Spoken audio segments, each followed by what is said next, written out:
కరీంనగర్లో మంత్రి పొన్నం ప్రభాకర్ పర్యటించారు. కేంద్ర మంత్రి బండి సంజయ్ని కలిసి తెలంగాణ గ్లోబల్ సమ్మిట్ రైజింగ్ డేకు ఆహ్వానించారు. ఈ నెల 8, 9 తేదీల్లో గ్లోబల్ సమ్మిట్ జరగనుంది. గ్లోబల్ సమ్మిట్కి ప్రధానమంత్రితో పాటు రాహుల్ గాంధీ సహా పలు రాష్ట్రాల ముఖ్యమంత్రులు రానున్నట్లు మంత్రి పొన్నం తెలిపారు. గత బీఆర్ఎస్ ప్రభుత్వ కేంద్ర ప్రభుత్వం అవసరం లేదనుకుందని మంత్రి విమర్శించారు. కానీ కేంద్రం సహకారం రాష్ట్రానికి ఖచ్చితంగా అవసరమని గ్లోబల్ సమ్మిట్కి ఆహ్వానిస్తున్నామని పొన్నం తెలిపారు. కేంద్ర ప్రభుత్వం సహకారంతో రాష్ట్రాన్ని మరింత అభివృద్ధి చేస్తామని అన్నారు.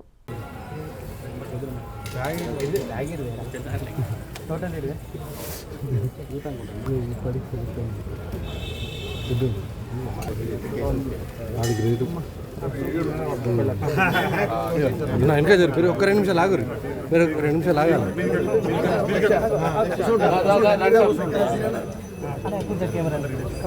అన్న ఓకే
ఆర్థిక సంస్కరణ పేరు మీద ఆర్థికమైనటువంటి క్రమశిక్షణ లేని కారణంగా ఈ రాష్ట్రం అప్పుడమైన తెలంగాణ విభజన జరిగినాడు సర్ప్లస్ మనీ ఉండే ఆదాయం ఉంది, కానీ ఇంట్రెస్ట్ల మేరకు ఇతరత్ర అప్పులకు సంబంధించిన దానిలోపల ఎక్కువ భారం పడుతున్న సందర్భంగా అంత పెద్ద ఎత్తున ఆదాయం సమకూర్చుకోవడానికి సంబంధించే ప్రజల మీద పన్నులు వేయలేం. కాబట్టి ఒక ఇన్ఫ్రాస్ట్రక్చరల్ గ్రోత్ ఉండాలి. కాబట్టి ఒక ఇంక్లూజివ్ గ్రోత్ తీసుకుపోయినట్టయితేనే అది ఇన్ఫ్రాస్ట్రక్చర్ కావచ్చు, ఇంటర్నల్ డెవలప్మెంట్ కావచ్చు, ఇండస్ట్రీస్ కావచ్చు, ఐటీ రంగం కావచ్చు, హెల్త్ ఫార్మా రంగం కావచ్చు, మెడికల్ హెల్త్ కావచ్చు, ఇట్లా అన్ని రంగాల్లో టూరిజం కావచ్చు, అన్ని రంగాల్లో ఉండాలనే ఆలోచనతో విజనరీ డాక్యుమెంట్ తీసుకుని వస్తాను. అన్ని డిపార్ట్మెంట్ దాన్ని ఎక్సైజ్ చేస్తూ ఉన్నాయి.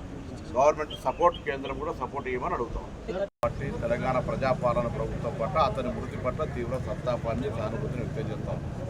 అతని కుటుంబాన్ని కూడా ప్రభుత్వ పక్షాన తప్పకుండా ఆదుకుంటాం. గౌరవ ముఖ్యమంత్రి గారితో పాటుగా సహచర మంత్రులందరూ కూడా మాట్లాడతాం. జరిగిన సంఘటన దురదృష్టకరం. అటువంటి సంఘటనకు ఎవరు పాల్పడదనేటువంటి విజ్ఞప్తులు చేస్తున్నాం. మేముగా ప్రభుత్వం పక్షాన కుల సర్వే నిర్వహించి పూర్తి డేటా సేకరించి దాన్ని శాసనసభ తీర్మానం ద్వారా చట్టం చేసుకొని గవర్నర్ గారి దగ్గరికి పోయిన అంశం తెలుసు.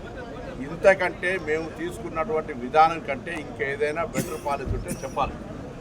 ఈరోజు ఇందిరా సహాని కేసు ద్వారా, కృష్ణమూర్తి జడ్జిమెంట్ల ద్వారా దేశవ్యాప్తంగా 50% బ్యారికేడ్ దాటద్దనే ఒక నిబంధనతోటి ఏ రాష్ట్రంలో అయినటువంటి కోర్టులోనే ఇదే జడ్జిమెంట్ ఇస్తున్నప్పుడు దాన్ని అధిగమించడానికి కృష్ణమూర్తి కేసును కూడా సుప్రీంకోర్టులో ఛాలెంజ్ చేయడానికి ప్రభుత్వం నిర్ణయం తీసుకునే సందర్భంలో ఇటువంటి పరిస్థితి మంచిది కాదు.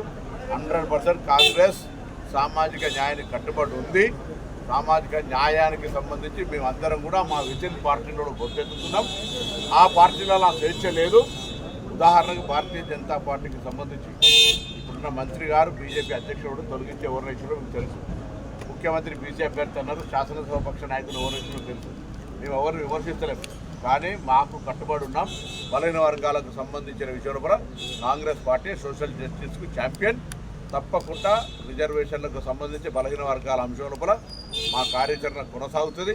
అందుకే పార్టీ పరంగా జరిగే ఎంపీటీసీ, జడ్పీటీసీ ఎన్నికలు ఆపి దాదాపు 3000 కోట్లు రావాల్సిన గ్రామ పంచాయతీ వ్యవస్థ నిర్వీర్యమైపోతుంది అనేటువంటి ఒక్కటే ఒక కారణంతో ఎన్నికలు నిర్వహిస్తా ఉన్నాం. భవిష్యత్తు లోపల 42% సంబంధించిన అధిగమించడానికి అన్ని చర్యలు ఈ ప్రభుత్వం కట్టుబడి ఉంది అనే మాట మనం చేస్తూ ఎవరు కూడా ఉద్రేకానికి లోను కావద్దు. ఎవరైనా ప్రేరేపితం చేస్తే గతంలో కూడా ఇటువంటి సంఘటనలు జరిగినాయి. వాళ్ళు కనీసం సర్వేలో పాల్గొనడంలో దిగినటువంటి మాట్లాడితే పొరపాటు. మేము మా కాంగ్రెస్ పార్టీ ప్రజాపాలన పార్టీ ప్రభుత్వం 100% ఈ యొక్క అంశం మీద కన్సర్న్ తోటి ఉంది. నిధులు రాలేదు, కేవలం పర్యటన మాత్రమే పరిమితమవుతుందని చెప్తున్నారు. ఇప్పుడు ఆరోపణలు చేసే వాళ్లకు కన్నెర్రగా చేసుకొని వాళ్ళు మాట్లాడితే తప్పు.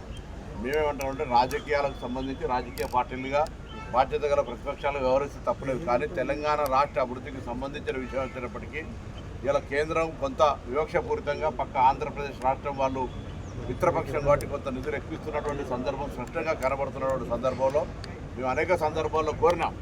కేంద్రము మన పక్కన కూడా ఎటువంటి పక్షపాతం లేకుండా చూడాల్సినటువంటి పరిస్థితి ఉంది. కాబట్టి అందుకు సంబంధించి తెలంగాణలో అన్ని రాజకీయ పార్టీలు ముక్త కంఠంతో ఏకకంఠంతో మనం కేంద్రం దగ్గర మన హక్కును సాధించుకోవడానికి కలిసి రావాలంటే తప్ప మీరు రాజకీయాలు చేయడానికి కూడా తప్పకుండా ప్రతిపక్షంగా రాజకీయాలు చేసుకునే హక్కు ఉంది. కానీ కొంత రాష్ట్ర ప్రగతి రాష్ట్ర ఉమ్మడి అభివృద్ధికి సంబంధించిన విషయం వచ్చినప్పటికీ అందరికీ కలిసి రావాలని కోరుతాం. గ్రామ పంచాయతీ ఎన్నికలను జరపడం అంటే రిజర్వేషన్ వ్యతిరేకించడం కాదు. దాదాపు గ్రామ ప్రాంతాల్లో 2 సంవత్సరాల అభివృద్ధికి సంబంధించి ప్రజాప్రతినిధి లేకపోవడం వల్ల అభివృద్ధి కుంటుపడతా ఉంది. దాదాపు 3,000 కోట్ల రూపాయల నిధులు కేంద్రం ఇవ్వని పరిస్థితి ఏర్పడ్డది. మ్యాండేటరీ తప్పనిసరి పరిస్థితుల్లో ఎన్నికలు వెళ్తా ఉన్నాం. తప్పకుండా ఈరోజు మాట చెప్తున్నాం.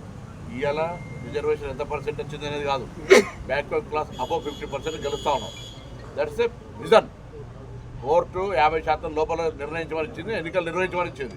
కాబట్టి ఇవాళ రాజకీయపరమైన అంశాలు నేను చెప్తున్నా. ఇవాళ ఈ రిజర్వేషన్లను అమలు జరగడానికి సంబంధించిన ఒత్తిడి తేవడానికి బలహీన వర్గాలు జాయింట్ యాక్షన్ కమిటీ వేసుకునేవో మీ అందరికీ తెలుసు. ఆత్మపరిశీలన ఎక్కడ అయిందో కేంద్రంలో, అక్కడ ఒత్తిడి తేవడానికి రండి, పోదాం. మీరు ఈ మధ్యలో ఏదో చెరో ఢిల్లీ పెట్టినారు. అందరూ తెలంగాణ సంబంధించిన బలహీన వర్గాలు అంతా వచ్చి ఢిల్లీ అంతా దద్దరిల్లి కేంద్రం 50% కోట ఆపేటువంటి ఆ బ్యారికేడ్ ఎత్తేసే విధంగా మనం చర్య ఉండాలని కోరుతాం.